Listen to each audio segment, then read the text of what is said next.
سورۃ الفاتحہ۔ سورہ فاتحہ کا تعارف، مقام نزول۔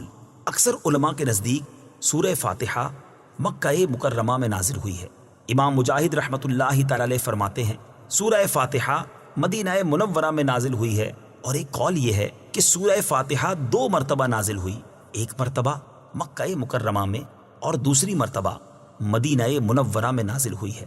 آیات، کلمات اور حروف کی تعداد: اس صورت میں ایک رکوع، 7 آیتیں، 27 کلمے اور 140 حروف ہیں۔ سورہ فاتحہ کے اسماء اور ان کی وجہ تسمیہ۔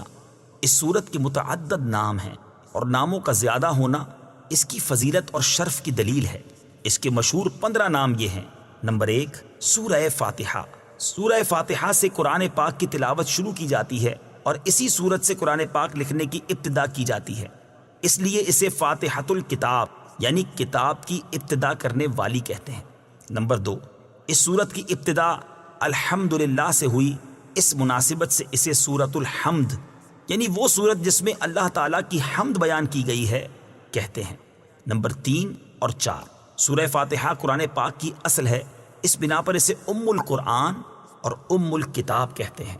نمبر 5، یہ سورت نماز کی ہر رکعت میں پڑھی جاتی ہے، یا یہ سورت 2 مرتبہ نازل ہوئی ہے، اس وجہ سے اسے السبع المثانی یعنی بار بار پڑھی جانے والی یا ایک سے زائد مرتبہ نازل ہونے والی 7 آیتیں کہا جاتا ہے۔ نمبر 6، 7 اور 8، دین کے بنیادی امور کا جامع ہونے کی وجہ سے سورہ فاتحہ کو سورۃ الکنز، سورۃ الوافیہ اور سورۃ الکافیہ کہتے ہیں۔ نمبر 9 اور 10، شفا کا باعث ہونے کی وجہ سے اسے سورۃ الشفا اور سورۃ الشافیہ کہتے ہیں۔ نمبر 11، 12، 13، 14 اور 15، دعا پر مشتمل ہونے کی وجہ سے اسے سورۃ الدعاء، سورۃ تعلیم المسئلہ، سورۃ السؤال، سورۃ المناجات اور سورۃ التفویض بھی کہا جاتا ہے۔ سورہ فاتحہ کے فضائل۔ احادیث میں سورت کے بہت سے فضائل بیان کیے گئے، ان میں سے 4 فضائل بیان کرتا ہوں۔ نمبر 1، بخاری شریف کی حدیث ہے، حضرت ابو سعید بن معلہ رضی اللہ تعالی عنہ فرماتے ہیں، میں نماز پڑھ رہا تھا تو مجھے نبی کریم صلی اللہ تعالی علیہ وسلم نے بلایا، لیکن میں نے جواب نہ دیا۔ جب نماز سے فارغ ہو کر بارگاہ رسالت صلی اللہ تعالی علیہ وسلم میں حاضر ہوا، میں نے عرض کی، یا رسول اللہ صلی اللہ تعالی علیہ وسلم، میں نماز پڑھ رہا تھا۔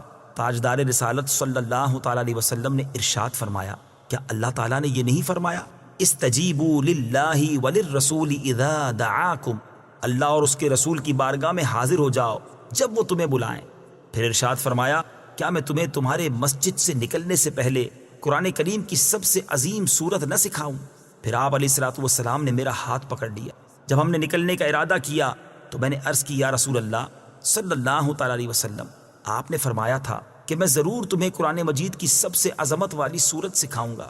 ارشاد فرمایا، وہ سورت الحمدللہ رب العالمین ہے، یہی 7 مثانی اور قرآن عظیم ہے جو مجھے عطا فرمائی گئی۔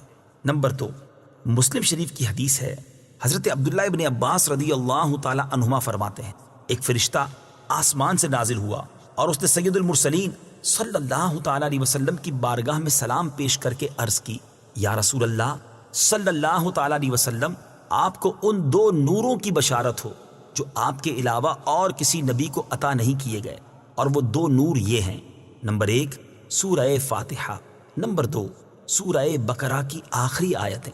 نمبر 3، حضرت ابی بن کعب رضی اللہ تعالی عنہ سے روایت ہے، حضور پر نور صلی اللہ تعالی علیہ وسلم نے ارشاد فرمایا، اللہ تعالیٰ نے تورات اور انجیل میں ام القرآن کی مثل کوئی سورت نازل نہیں فرمائی۔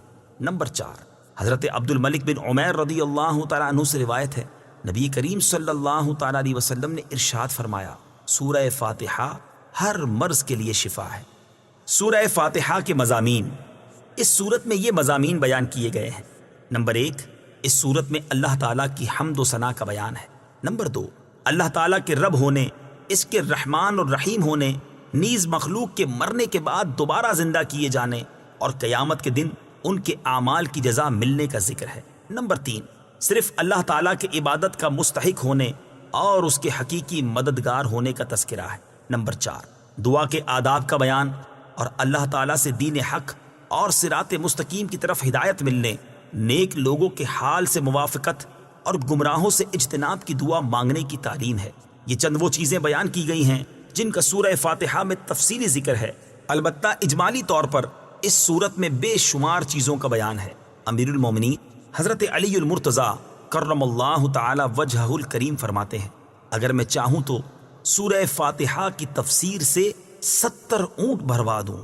اعلیٰ حضرت امام احمد رضا خان علیہ رحمت الرحمن حضرت علی المرتضیٰ کرم اللہ تعالی وجہہ الکریم کا یہ قول نقل کرنے کے بعد فرماتے ہیں، ایک اونٹ کئے یعنی کتنے ہی من کا بوجھ اٹھاتا ہے، اور ہر من میں کئے یعنی کتنے ہزار اجزاء ہوتے ہیں۔ ان کا حساب لگایا جائے تو یہ حساب سے تقریباً 25 لاکھ جز بنتے ہیں۔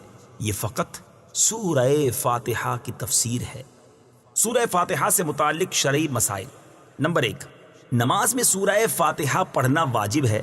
امام اور تنہا نماز پڑھنے والا اپنی زبان سے سورہ فاتحہ پڑھے گا، جبکہ مقتدی امام کے پیچھے خاموش رہے گا، اور جہری نماز میں اس کی قراءت بھی سنے گا، اور اس کا یہی عمل پڑھنے کے حکم میں ہے۔ اللہ تعالیٰ نے قرآن پاک میں تلاوت کے وقت مقتدی کو خاموش رہنے اور قراءت سننے کا حکم دیتے ہوئے ارشاد فرمایا، وَإِذَا قُرِئَ الْقُرْآنُ فَاسْتَمِعُوا لَهُ وَأَنصِتُوا لَعَلَّكُمْ تُرْحَمُونَ۔ ترجمہ، اور جب قرآن پڑھا جائے تو اسے غور سے سنو اور خاموش رہو تاکہ تم پر رحم کیا جائے۔ اور حضرت ابو موسیٰ اشعری رضی اللہ تعالی عنہ سے روایت ہے، حضور اقدس صلی اللہ تعالی علیہ وسلم نے ارشاد فرمایا، جب امام قراءت کرے تو تم خاموش رہو۔ ابن ماجہ کی ایک اور حدیث ہے، حضرت جابر بن عبداللہ رضی اللہ تعالی عنہ سے روایت ہے، نبی کریم صلی اللہ تعالی علیہ وسلم نے ارشاد فرمایا، جس شخص کا کوئی امام ہو تو امام کا پڑھنا ہی مقتدی کا پڑھنا ہے۔ ان کے علاوہ اور بہت سی احادیث میں امام کے پیچھے مقتدی کے خاموش رہنے کے بارے میں بیان کیا گیا ہے۔ امام اعظم کا مناظرہ۔ امام فخر الدین رازی رحمۃ اللہ تعالی علیہ فرماتے ہیں، مدینہ منورہ کے چند علماء امام ابو حنیفہ رضی اللہ تعالیٰ عنہ کے پاس اس غرض سے آئے کہ وہ امام کے پیچھے مقتدی کی قراءت کرنے کے معاملے میں ان سے مناظرہ کریں۔ امام ابو حنیفہ رضی اللہ تعالیٰ عنہ نے ان سے فرمایا، سب سے مناظرہ کرنا میرے لیے ممکن نہیں، آپ ایسا کریں کہ مناظرے کا معاملہ اس کے سپرد کر دیں جو آپ سب سے زیادہ علم والا ہے، تاکہ میں اس کے ساتھ مناظرہ کروں۔ انہوں نے ایک عالم کی طرف اشارہ کیا تو امام ابو حنیفہ رضی اللہ تعالیٰ عنہ نے فرمایا، کیا یہ تم سب سے زیادہ علم والا ہے؟ انہوں نے جواب دیا، ہاں۔ امام ابو حنیفہ رضی اللہ تعالیٰ عنہ نے فرمایا، کیا میرا اس کے ساتھ مناظرہ کرنا تم سب کے ساتھ مناظرہ کرنے کی طرح ہے؟ انہوں نے کہا، ہاں۔ امام ابو حنیفہ رضی اللہ تعالیٰ عنہ نے فرمایا، اس کے خلاف جو دلیل قائم ہوگی وہ گویا کہ تمہارے خلاف قائم ہوگی؟ انہوں نے جواب دیا، ہاں۔ امام ابو حنیفہ رضی اللہ تعالیٰ عنہ نے فرمایا، اگر میں اس کے ساتھ مناظرہ کروں اور دلیل میں اس پر غالب آ جاؤں تو وہ دلیل تم پر بھی لازم ہوگی؟ انہوں نے کہا، ہاں۔ امام ابو حنیفہ رضی اللہ تعالیٰ عنہ نے دریافت کیا، وہ دلیل تم پر کیسے لازم ہوگی؟ انہوں نے جواب دیا، اس لیے کہ ہم اسے اپنا امام بنانے پر راضی ہیں تو اس کی بات ہماری بات ہوگی۔ امام ابو حنیفہ رضی اللہ تعالیٰ عنہ نے فرمایا، ہم بھی تو یہی کہتے ہیں کہ جب ہم نے ایک شخص کو نماز میں اپنا امام مان لیا تو اس کا قراءت کرنا ہمارا قراءت کرنا ہے اور وہ ہماری طرف سے نائب ہے۔ امام ابو حنیفہ رضی اللہ تعالیٰ عنہ کی یہ بات سن کر سب نے اقرار کر لیا کہ امام کے پیچھے مقتدی قراءت نہیں کرے گا۔ نمبر 2، نماز جنازہ میں خاص دعا یاد نہ ہو تو دعا کی نیت سے سورہ فاتحہ پڑھنا جائز ہے، جبکہ قراءت کی نیت سے پڑھنا جائز نہیں۔ بسم اللہ الرحمن الرحیم۔ ترجمہ، اللہ کے نام سے شروع جو نہایت مہربان رحمت والا ہے۔ بسم اللہ، اللہ کے نام سے شروع۔ تفسیر صراط الجنان میں اس کی تفسیر کچھ اس طرح ہے۔ علامہ احمد ساوی رحمۃ اللہ تعالی علیہ فرماتے ہیں، قرآن مجید کی ابتدا بسم اللہ سے اس لیے کی گئی تاکہ اللہ تعالیٰ کے بندے اس کی پیروی کرتے ہوئے ہر اچھے کام کی ابتدا بسم اللہ سے کریں، اور حدیث پاک میں بھی اچھے اور اہم کام کی ابتدا بسم اللہ سے کرنے کی ترغیب دی گئی ہے۔ چنانچہ حضرت ابو ہریرہ رضی اللہ تعالی عنہ سے روایت ہے، حضور پر نور صلی اللہ تعالی علیہ وسلم نے ارشاد فرمایا، جس اہم کام کی ابتدا بسم اللہ الرحمن الرحیم سے نہ کی گئی تو وہ ادھورا رہ جاتا ہے۔ لہٰذا تمام مسلمانوں کو چاہیے کہ وہ ہر نیک اور جائز کام کی ابتدا بسم اللہ الرحمن الرحیم سے کریں، اس کی بہت برکت ہے۔ الرحمن الرحیم، جو بہت مہربان رحمت والا ہے۔ امام فخر الدین رازی رحمۃ اللہ تعالی علیہ فرماتے ہیں، اللہ تعالیٰ نے اپنی ذات کو رحمان اور رحیم فرمایا تو یہ اس کی شان سے بعید ہے کہ وہ رحم نہ فرمائے۔ مروی ہے کہ ایک سائل نے بلند دروازے کے پاس کھڑے ہو کر کچھ مانگا تو اسے تھوڑا سا دے دیا گیا۔ دوسرے دن وہ ایک کلاڑا لے کر آیا اور دروازے کو توڑنا شروع کر دیا۔ اس سے کہا گیا کہ تو ایسا کیوں کر رہا ہے؟ اس نے جواب دیا، تو دروازے کو اپنی عطا کے لائق کر یا اپنی عطا کو دروازے کے لائق بنا۔ اے ہمارے اللہ عز و جل، رحمت کے سمندروں کو تیری رحمت سے وہ نسبت ہے جو ایک چھوٹے سے ذرے کو تیرے عرش سے نسبت ہے، اور تو نے اپنی کتاب کی ابتدا میں اپنے بندوں پر اپنی رحمت کی صفت بیان کی، اس لیے ہمیں اپنی رحمت اور فضل سے محروم نہ رکھنا۔ بسم اللہ سے متعلق چند شرعی مسائل۔ علماء کرام نے بسم اللہ سے متعلق بہت سے شرعی مسائل بیان کیے ہیں، ان میں سے چند بیان کرتا ہوں۔ نمبر 1، جو بسم اللہ ہر سورت کے شروع میں لکھی ہوئی ہے یہ پوری آیت ہے، اور جو سورہ نمل کی آیت نمبر 30 میں ہے وہ اس آیت کا ایک حصہ ہے۔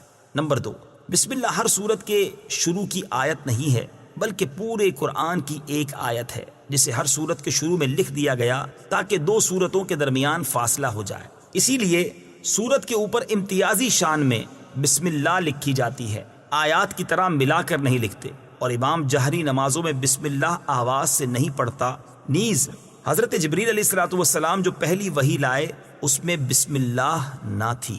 نمبر 3، تراویح پڑھانے والے کو چاہیے کہ وہ کسی ایک سورت کے شروع میں بسم اللہ آواز سے پڑھے تاکہ ایک آیت رہ نہ جائے۔ نمبر 4، تلاوت شروع کرنے سے پہلے اعوذ باللہ من الشیطان الرجیم پڑھنا سنت ہے، لیکن اگر شاگرد استاد سے قرآن مجید پڑھ رہا ہو تو اس کے لیے سنت نہیں۔